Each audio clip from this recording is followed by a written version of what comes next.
Alright everyone, this is the last video in this little three-part series for my pound yen trade. Sorry it's so long, but it's a lot to analyze and talk about. So we got a clean 4-hour chart here, and actually let me bump back out to the daily chart. And if you haven't watched the first two parts of this video yet, go ahead and check those out. It'll make a lot more sense on why I'm entering where I am and what what I've been anticipating for this market based off the higher time frames. You can see our daily trend line here that was tagged. These were the first entries in part 1. In part 2 I went into the second second entries off kind of a little, I guess you could call it higher low off of that 4-hour or that daily trend line test.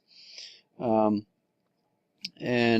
in this video I want to talk about my third and final entries. I had two entries on this last little wave of entries that I've taken profit on one of them, and I still have one open currently that I have about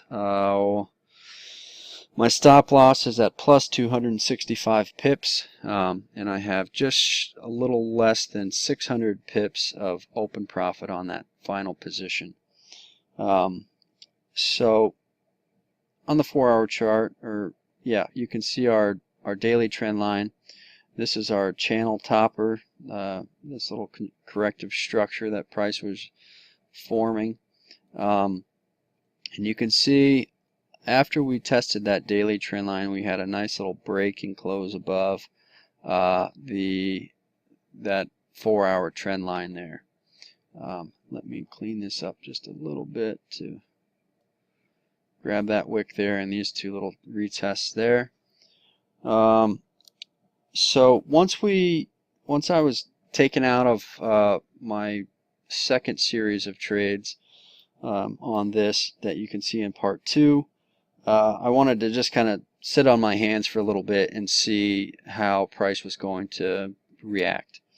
You can see once it broke back down in here, there was another possibility of it coming down to our daily trend line, but there was a minor 4-hour little trend line forming. We have our anchor point down at our daily test levels, as well as kind of our initiation point here, and extending that out you can see a perfect test, and then it had an absolutely explosive move off of that trend line there, which blew back above our daily or our larger time frame little corrective structure trend line here, and had a very strong bullish close, signaling that this is likely to be kind of a reverse in the immediate trend or the most recent trend, which in that case was down on this 4-hour chart. So once we closed above this, I began to look for my re-entries. Okay, so we're on the 1-hour chart here, and you can see this was the 4-hour candle that just kind of exploded up off this little minor trend line, broke back above our kind of more major 4-hour downtrend line, excuse me, and started trading up above that. So once we broke above that, I started looking for my re-entries. Just a quick little markup. It was basic. I saw that explosive move, and I felt that momentum was going to remain or follow through. And there were a couple little places that I was watching for potential reentry. One was at this, this main little level here that you can see kind of, I'll just draw it as a little zone here. You can see, got it locking on here. So you can see, this little zone here held as support here a couple times, and then resistance and resistance once it was kind of broken again. That was my first entry. I just put a limit order there. I felt if we got the opportunity, it may hold, and you can see it did. Had a nice little bounce off of it from my initial entry, which was right around 140.90. I had a limit order there, which was kind of the top of that little zone that I had marked off there. That was about a let's see, just a quick little 30 pip pop off of that. So that was my initial entry. It came right back down through the zone and tested the 4-hour trend line. Now, where was my stop for this first entry? And my hard stop for the whole series of last entries for my entry 6 and entry 7. Let me drop down. I had to redo part of it. So these are my last entries here.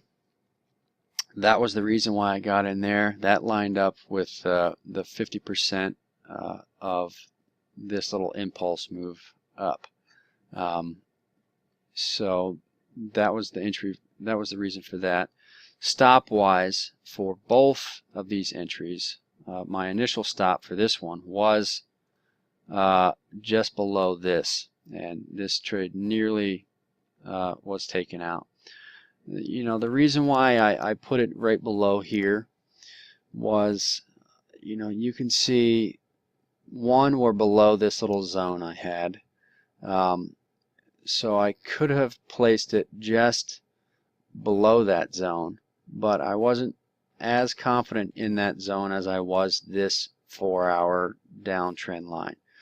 Once I saw us break up above this trend line and trade above it, not once with this little range here, but with this extremely explosive move, I felt any sellers that would reemerge, with this little move down would lose their edge, or their strength around these levels here, around this whole little zone. You can see we had a little pause here. We had kind of almost like a little shelf of support here with just a push down to this little trend line here before our explosive move up. So that was where my stop was. I could have potentially put it below that candle there. That would have been the more conservative entry. But I really don't know how many entries I'm going to have on a particular trade until I'm in them all, essentially, or until I either get stopped out on my first entry or my series of entries, or price moves in my favor. So the way I manage my risk is I kind of take however many entries I could potentially see happening, and I'll divide that total amount of risk up, and I'll have my hard stop. In that case, this is where I wanted to put my stop in case price, I guess what I'm trying to say is if price got back down below this trend line, I felt it would kind of continue back down, because overall we were pretty bearish, as of recently, right? So I don't want to be fighting that trend, and I felt like if the buyer stepped in and tried to take it above this trend line twice, once here and once here, and failed a third time, it broke back down below, I felt like it would just continue down and potentially retest our daily levels, our larger time frame levels. So I wanted to be able to reevaluate at that point on maybe a higher time frame and go from there.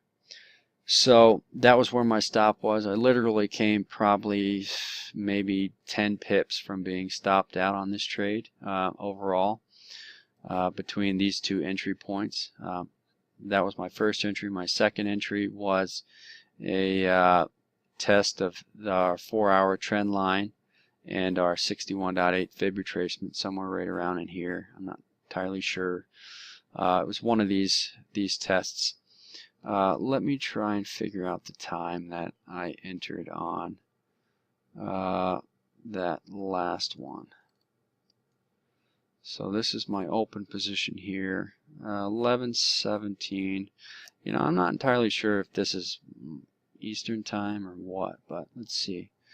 It must have been this first test of these levels here. This 140.57.6. I entered at the test of these little levels here. You know, I had this little level marked as well, which was right there. Once price spiked down, I entered. So that was my final entry. And like I said, if price were to trade down here, I would have gotten stopped out of both, and I would have wanted to reevaluate at that time to see where I could potentially enter again if my bias remained the same. And you can see price just exploded up shortly after my last entry, and just really hasn't retraced much at all. This is our largest retracement off of kind of a higher time frame structure level, but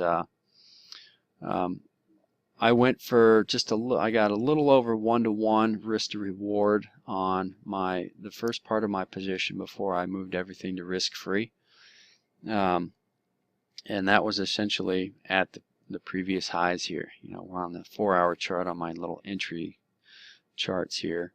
You know, so that was at this kind of little zone here. You can see my entry 6 exit was right here, kind of right as price was coming up and testing these little levels here. So I wanted to just bank profit. You know, that was also, you know, if you look back, you know, that was a few areas of little support and resistance that you know, potentially could have held. You know, so right as price I think was testing this spike, I just took profit on that part. Quickly moved my stop loss to break even on the second part of the position, and I just left it. I let it hang out until price broke above. Let's bump out to a larger time frame here. Until price broke above this level here. Once we had this large bullish close above this level here, and this, well, I guess this whole little zone here I had marked off.